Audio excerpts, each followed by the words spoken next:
भावुकता एक जाल।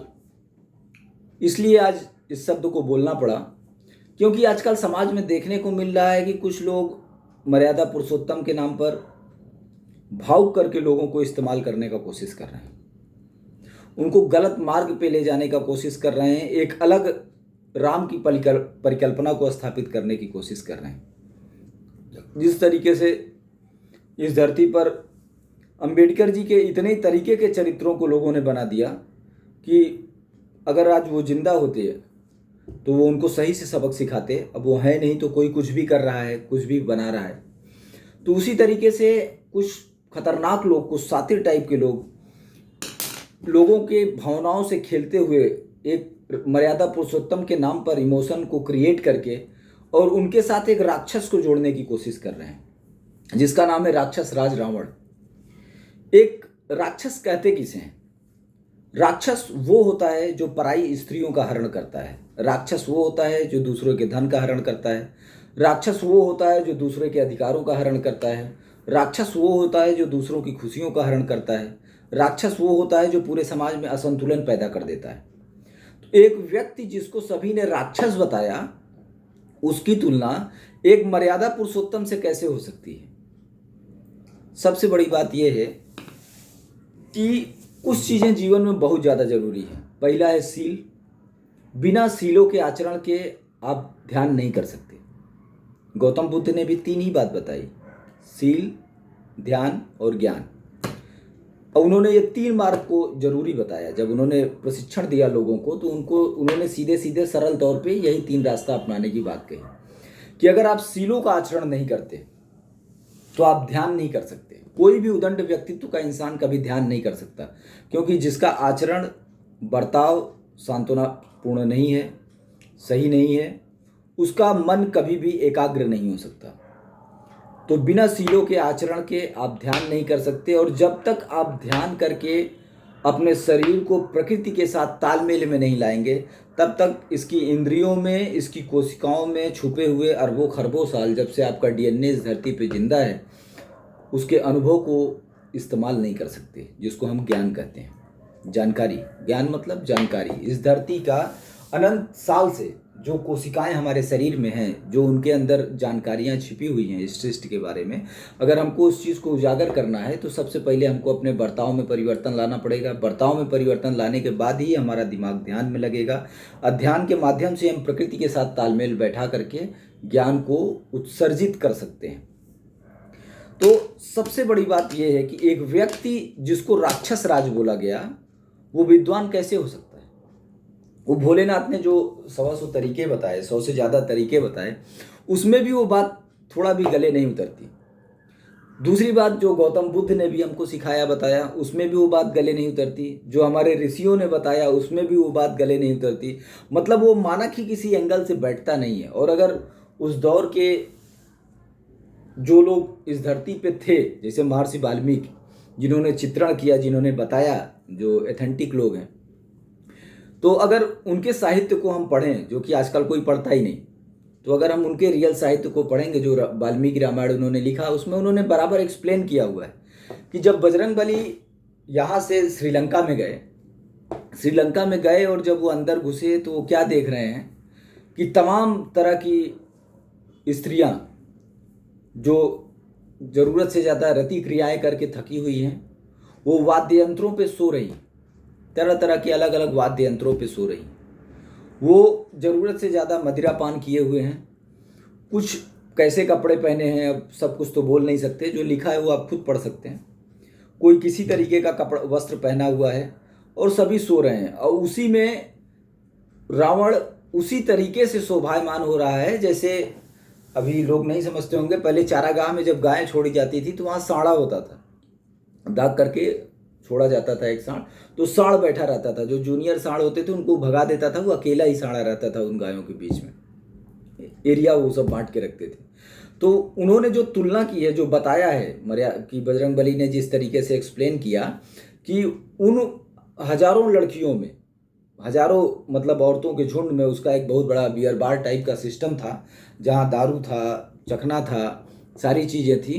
तो उसमें तरह तरह नंग धड़ंग टाइप के कपड़े पहने हुए लेडीज़ें, जो कुछ ज़रूरत से ज़्यादा रति क्रियाएं करके थकी हुई थी, उससे सो रही थी, कुछ नाच करके गा के थकी हुई थी, उससे सो रही थी, और उन जैसी तैसी लेडीज़ों के बीच में एक सांड की तरह रावण शोभायमान हो रहा था, मतलब एक सांड की तरह वो दिख रहा था। ऐसा बजरंगबली ने एक्सप्लेन किया, ऐसा महर्षि वाल्मीकि अपने किताब में लिखते हैं। उन्होंने लिखा कि जब उन्होंने देखा तो जो उसका भोजनशाला था, जहाँ भोजन बना हुआ था और खाने की तैयारी हुई थी, वहाँ भैंसे का, मोर का, तरह तरह के मुर्गों का और कई तरह की चिड़ियों का, हिरन का, कई नस्ल के बकरों का गोश्त जो है वो पका करके दही में लगा करके रखा हुआ था। तरह तरह की चटनियाँ रखी हुई थी, अचार रखे हुए थे, मतलब एक तरीके से कि जैसे कोई बहुत बड़ा बियर बार। उसके बाद जो उन्होंने एक्सप्लेनेशन किया बजरंगबली ने, जैसा वाल्मीकि रामायण में लिखा हुआ है कि जो एक जहाज था रावण के भाई का, जो उससे उन्होंने छीन लिया था, तो पुष्पक विमान, तो पुष्पक विमान के अंदर कई सैकड़ों लड़कियां कैद थी, ऋषियों की, महर्षियों की, सन्यासियों की लड़कियों को वो किडनैप करके लाया था। अब वो रो रही थी, उनके रुदन से पूरा का पूरा जहाज गूंज रहा था।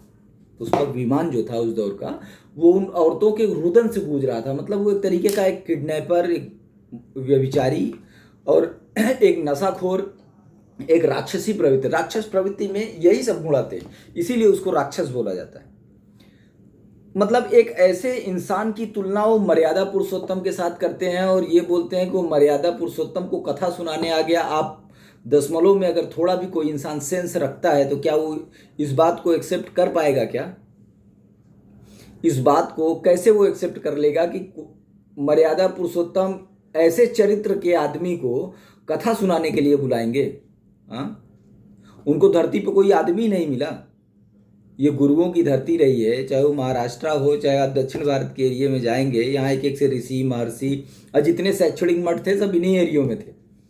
तो यहाँ पर इतनी ज़्यादा पढ़े लिखे लोगों की कमी पड़ गई कि उनको एक ऐसे इंसान को बुलाना पड़ा जो शास्त्र नंग धड़ंग लड़कियों के बीच में जहाँ नाच गाना कर रहा है, मतलब ज़रूरत से ज़्यादा रति क्रिया हो रही है, और उनके बीच में वो शोभायमान होने वाला आदमी और उसके द्वारा किडनैप करके औरतें ले जाई जा रही हैं और औरतों को ला करके उसने रखा हुआ है, उनके रुदन से जहाज गूंज रहा है। मतलब ऐसे अनाचारी, व्यभिचारी, चरित्र से गिरे हुए इंसान को वो बुलाएंगे भोलेनाथ की पूजा के लिए, और भोलेनाथ उससे पूजा एक्सेप्ट करेंगे? आप जानते होंगे कि भोलेनाथ के एक शिष्य हुआ करते थे जिन्होंने भोलेनाथ के कहने पर, जो कि उन्होंने ही उनको भेजा था कि एक बार एक प्रॉब्लम आई, उनके एक चेले थे जिनके घर पे कुछ लोगों ने अटैक कर दिया। अटैक क्या कर दिया, वो एक तौर से उनके ननिहाल पक्ष वाले ही थे, तो वो पूरा फैमिली एक ही हिसाब किताब वाला था। उनके घर से वो कुछ छीनना चाहते थे तो अटैक कर दिए। उनके पिताजी जो थे वो ऋषि शिक्षक परंपरा के थे, मतलब वो पढ़ाई लिखाई का काम किया करते थे, लोगों बच्चों को शिक्षा दिया करते थे। भोलेनाथ इस धरती पे गुरु परंपरा के सबसे पहले गुरु हैं, उनको ये बात नागवार गुजरी। उन्होंने उनको एक अपना अस्त्र दिया जिसको फरसा बोलते हैं, और बोले जाओ, जिस भी आदमी ने ऐसा कृत्य किया है जा करके उसको दंड दे करके आओ। वो आए, आ करके उन्होंने अपने दिमाग से, उनके द्वारा दी गई शक्ति को अपने दिमाग से इस्तेमाल किया। उन्होंने सोचा क्या कि इसको भी निपटा देता हूँ, इसके लोगों को भी निपटा देता हूँ जो हैं, तो शायद इस राज्य पे अपना कुछ हिसाब किताब अपने लोगों का बन जाए। तो उन्होंने वही काम किया। उसके घर में जितने बड़े मर्द थे सबकी हत्या कर दी। हत्या करने के बाद उन्होंने अपने लोगों को राज करने बैठा दिया। अब चूंकि उनके लोग राज करने में तो हिसाब किताब ने खा पी के मस्त, जनता अपना मरे जिए, अपना खाएंगे पिएंगे, हाथ धोएंगे, निकल जाएंगे। फिर जब वो कुछ दिन के लिए गायब हो गए, बाहर गए, फिर जब वो आके देखे तो फिर राज्य पलट गया है। तो फिर उन्होंने वही काम किया। उनके जो छोटे बच्चे थे, क्योंकि उस जमाने में महिलाओं का और बच्चों का वध निषेध था, तो इतना खौफ तो भोलेनाथ का सबके ऊपर रहेगा कि अभी बैंडी बजा डालेंगे। तो फिर गए अपने ननिहाल वाले ख़ानदान में, फिर वहाँ पर जो भी था हत्या उत्या किए, जो लोग बैठे हुए थे गद्दी पे जिससे उनका हिसाब किताब जमा, फिर चले आए। जब वो भोलेनाथ के पास गए ये कांड करके, तो भोलेनाथ ने उनको अपने आश्रम से निष्कासित कर दिया और आजीवन के लिए प्रतिबंधित कर दिया कि तुम यहाँ नज़र नहीं आओगे, तुम दिखाई नहीं पड़ोगे, तुम इस चीज़ के लायक नहीं हो। तो एक ऐसा इंसान एक ऐसा गुरु जो किसी भी कीमत पे गलती को क्षमा न करता हो, एक ऐसा गुरु जो याचना न करता हो। बजरंगबली शनिदेव स्वयं भोलेनाथ के शिष्य थे। इसी सृष्टि में शनिदेव ने लोगों को कर्मफल देने का कार्य पाया कि जो भी लोग कर्म करते हैं उसका जो रिजल्ट होगा उसको देने का काम शनि भगवान का है। किसी कारणवश जब शनिदेव ने अपना रूप दिखाया और कुछ ऐसा हो गया कि हमारे ऋषियों में एक श्रेष्ठ ऋषि हुए जिन्होंने वेदों को लिखा, जिनको हम गणपति कहते हैं। तो गणेश जी ने इस धरती पे वेदों को लिखा। उसके पहले सप्तऋषि परंपरा में भोलेनाथ ने सारे लोगों को वेद अपने जबान से बताया, ज्ञान को अपने जबान से बताया, मतलब माउथ टू माउथ पब्लिकेशन चला। सप्तऋषि परंपरा को बनाने वाले इस धरती पे भोलेनाथ ही हैं। तो ये ज्ञान वो उन्होंने दिया, उन्होंने आगे बढ़ाया। पर एक दौर था कि जब उन्होंने इस चीज़ को समझा, चूँकि उनके 2 पुत्र हुए, एक पुत्र राज्य व्यवस्था में गए, एक पुत्र ऋषि परंपरा में गए। तो गणपति भगवान ऋषि परंपरा में जब उस चीज़ को देखे तो उनको लगा होगा उस दौर के हिसाब से, जैसा भी हर इंसान का एक सोचने का तरीका होता है कि अगर इस चीज़ को संकलित किया जाए तो ज़्यादा बेटर है। तो गणेश जी ने ही सारे वेदों को अपने हाथों से लिखा।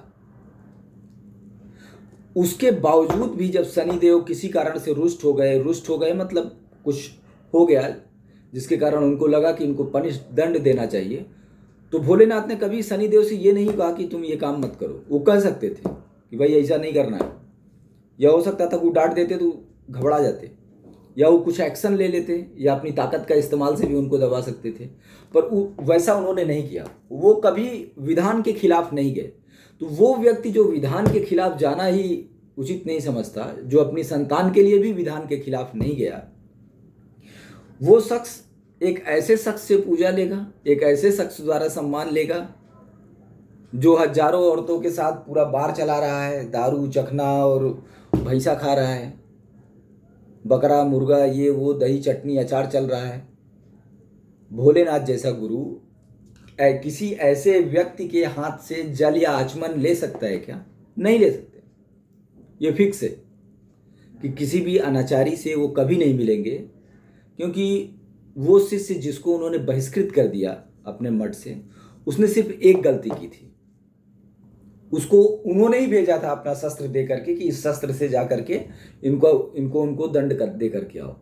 उसने किया क्या कि सामने थोड़ा काउंटिंग बढ़ा दी, थोड़ा उनके मन में जो भी असंतुलन पैदा हो गया, उस चीज़ की वजह से उनको ये लगा कि ये हमने गलत आदमी को ज्ञान दे दिया, इससे जो दिया अब इससे ज़्यादा इसको जानकारी नहीं देनी चाहिए, और हमेशा के लिए अपने आश्रम क्षेत्र में, अपने गुरुकुल में उसको प्रतिबंधित कर दिया।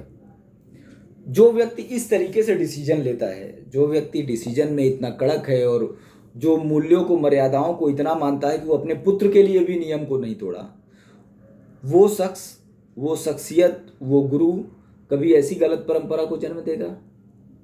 ये बात मैं इसलिए बता रहा हूँ क्योंकि जो हमारी नई पीढ़ी है उसको इससे बचने की ज़रूरत है। मैं ये देख रहा हूँ कि कुछ धूर्त टाइप के लोग ऐसी गलत चीज़ों को उनके मन में स्थापित कर रहे हैं, और 10 बच्चे जिस चीज़ को सुनते हैं, हम कितना भी बोलें ये चीज़ गलत है, पर स्वाभाविक है कि अगर 10 बच्चे उस चीज़ को सुन रहे हैं तो 6 बच्चों का इंटरेस्ट उस तरफ जाएगा। आप कितना भी बोलें कि दारू पीना नुकसानदायक है, फिर भी मार्केट में 60% लोग पीते हैं। आजकल आप महानगरों में जाएंगे तो सबके घर में बार काउंटर है, बराबर किसी भी शॉपिंग मॉल में जाएंगे आपको तो बार काउंटर बिकता है। लोग ले जाते हैं और घरों के अंदर बाकायदे ये ब्रांड वो ब्रांड दारू ला के सजा के रखते हैं। तो इस सब्जेक्ट का मतलब सिर्फ एक अवेयरनेस लाना था। मैंने इसलिए बोला कि आप लोग किसी भी ऐसी चर्चा में भाग न लें। इस बात को आप क्लियर रखें कि हमारे भगवान, हमारे गुरु, हमारे श्रेष्ठ जन कभी भी किसी भी कालखंड में किसी भी गंदे आदमी के साथ, किसी भी राक्षसी प्रवृत्ति वाले व्यक्ति के साथ नहीं खड़े हुए। कभी किसी भी गंदे आचरण, गंदे व्यक्तित्व वाले व्यक्ति को उन्होंने आश्रय नहीं दिया। हमेशा ही दुष्ट को दंड दिया गया, हमेशा से हमारे भगवान ने ऐसा ही परंपरा इस धरती के ऊपर बनाया। तो आप लोगों को भी ऐसे लोगों से बचना चाहिए, अपने बच्चों को बचाना चाहिए, क्योंकि ये परंपरा बहुत खतरनाक है और ये जिस तरीके से लोगों के अंदर गलत मूल्यों को स्थापित करने की कोशिश किया जा रहा है, ये मूल्य ही आपको खा जाएंगे, ये मूल्य ही आपको बहुत बुरी तरीके से परेशान कर देंगे। तो आप लोग इस चीज़ से बचें। और जहाँ तक है, अगर आप मर्यादा पुरुषोत्तम को जानना चाहते हैं तो 2 किताबें आप जरूर पढ़ें। पहला, कंब रामायण। आप समझ पाएंगे कि मर्यादा पुरुषोत्तम ने क्या कहा। खास तौर से कंब रामायण में कुछ चीज़ों को तो जरूर ही पढ़ें। जिस तरीके से मर्यादा पुरुषोत्तम ने भरत को निर्देश दिया राज व्यवस्था, समाज व्यवस्था को चलाने का, उसको, उस खंड को तो श्योर ही पढ़ें। उसके अलावा जब राम सेतु का जो अध्याय आता है उसको जरूर पढ़ें। आपको सत्य असत्य और दुनिया में हो रही तमाम उथल पुथल के बारे में जानकारी होगा कि ये हो क्यों रहा है। आपके सामने से एकदम दिमाग क्लियर हो जाएगा कि हमारे देश के अंदर क्या हो रहा है, क्यों। अगर आप कंब रामायण को पढ़ेंगे तो आप एकदम क्लियर कट इस बात को समझ जाएंगे कि ये जो हमारे यहाँ घटित हो रहा है घटनाएं, ये जो दुर्घटनाएं हो रही हैं वो क्यों हो रही हैं, कैसे हो रही हैं। अब हर बात को बोल के नहीं बताया जा सकता, तो आप उस चीज़ से अध्ययन करिए। आप वाल्मीकि रामायण को पढ़िए। वाल्मीकि रामायण के हिंदी वर्जन भी आते हैं, अगर संस्कृत नहीं समझ में आती तो उसमें हिंदी ट्रांसलेशन भी रहता है। आप उसके माध्यम से पढ़िए ताकि आपका चरित्र सुदृढ़ हो, आपके अंदर एक निर्णय क्षमता आए। रामायण की सबसे बड़ी बात क्या है, रामायण हमें संकटों से निकलना बताता है। मर्यादा पुरुषोत्तम ने अपने छोटे भाई लक्ष्मण को संबोधित करते हुए यही समझाया था। जब लक्ष्मण जी ने पूछा उनसे कि भैया, पिताजी को सब कुछ मालूम था, सब कुछ वो जानते थे कि आपके साथ ऐसा घटित होगा, आप जाएंगे और आप विजयी होकर के आएंगे, उसके बाद भी उन्होंने अपने प्राण क्यों त्याग दिए। उस वक्त मर्यादा पुरुषोत्तम ने अपने छोटे भाई लक्ष्मण जी को समझाते हुए इस बात को बताया था कि इस धरती पे भविष्य जानना कोई बड़ी बात नहीं है। कोई भी व्यक्ति तप करके, कोई भी व्यक्ति ध्यान करके, अपनी इंद्रियों को जागृत करके तीनों कालखंडों को समझ सकता है, जान सकता है, भविष्य की घटनाओं को भी जान सकता है। पर इस धरती पे जो सबसे ज़्यादा मायने रखता है वो यही मायने रखता है कि हम एक ऐसे चरित्र का, हम एक ऐसे व्यक्तित्व का निर्माण करें जो आने वाली किसी भी परिस्थिति के साथ सरलता से निकल सके। परिस्थितियां मर्यादा पुरुषोत्तम के सामने भी आई, परिस्थितियां भगवान श्री कृष्ण के सामने भी आई, पर उन लोगों के अंदर यही एक खास बात थी कि वो हर परिस्थिति से किस तरीके से गुजरा जाता है। क्योंकि जीवन घटना चक्र का नाम है। अगर आपका जीवन है तो घटनाएं हैं। अगर आप धरती पर जीवित हैं तो आपके साथ घटनाएं घटेंगी, घटनाएं होंगी, ये निश्चित है। ये इस चीज़ को कोई नहीं रोक सकता, परमेश्वर भी नहीं रोक सकते। स्वयं परमेश्वर ने इस धरती पर जन्म लिया, उनके साथ भी घटनाक्रम चले। ऐसा नहीं हुआ कि उनका जीवन में कोई घटना नहीं हुआ या उनके सामने कोई चुनौती नहीं आई। किसी ने भी जन्म लिया हो, किसी भी अवतार में, किसी भी रूप में लिया हो, ये आता ही है। ये इस लोक की खासियत है। कहते हैं स्वर्ग लोक पुण्य आत्माओं का है। मतलब वो व्यक्ति जो पाप नहीं करते, जो किसी भी तरीके से पाप नहीं करते, वो स्वर्गवासी है, मतलब स्वर्ग लोक के वासी है वो लोग। खासतौर से ये गलत सेंटेंस मैंने इस्तेमाल किया क्योंकि हमारी व्यवस्था में, हमारे धर्म में स्वर्ग और नरक का कॉन्सेप्ट नहीं होता। तो जो मैं बोल रहा था कि हमको सबसे पहले अगर इस धरती पे सुखी रहना है तो मर्यादा पुरुषोत्तम को समझना पड़ेगा।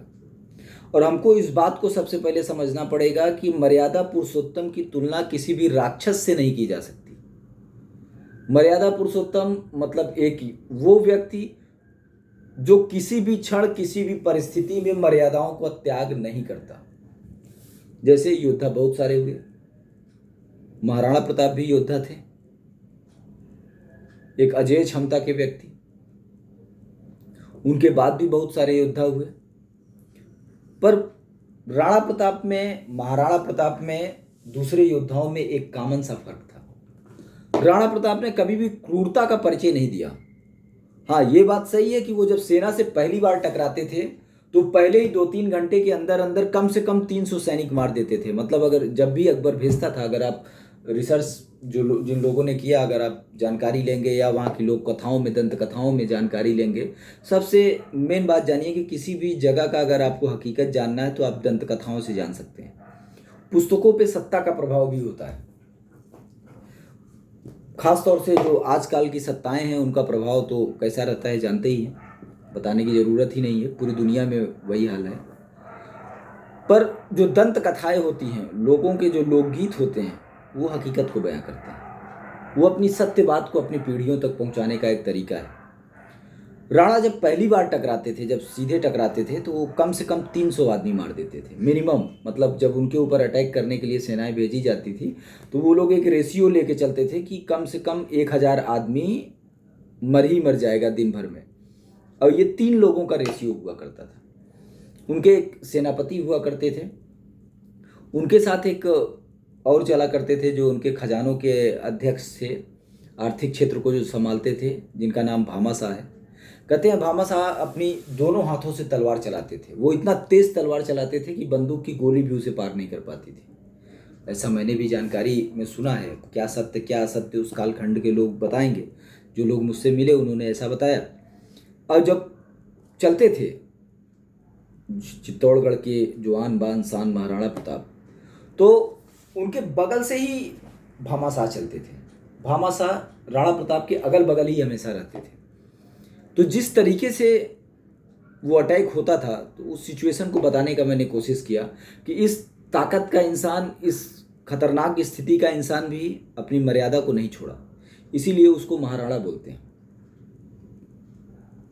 इसी तरीके से ये आप समझ के चलिए कि वो व्यक्ति जिसको हमने मर्यादा पुरुषोत्तम बोला, वो व्यक्ति जिसको स्वयं भोलेनाथ ने इस काबिल समझा कि उन्होंने उसको सूर्य पताका दी और बोला कि ले जाओ और इस ध्वज से तुम पूरी धरती के ऊपर अश्वमेघ यज्ञ करो और एक ऐसे राष्ट्र की स्थापना करो जिसमें प्रत्येक व्यक्ति के पास अधिकार हो, प्रत्येक व्यक्ति का समाज में कंट्रीब्यूशन हो।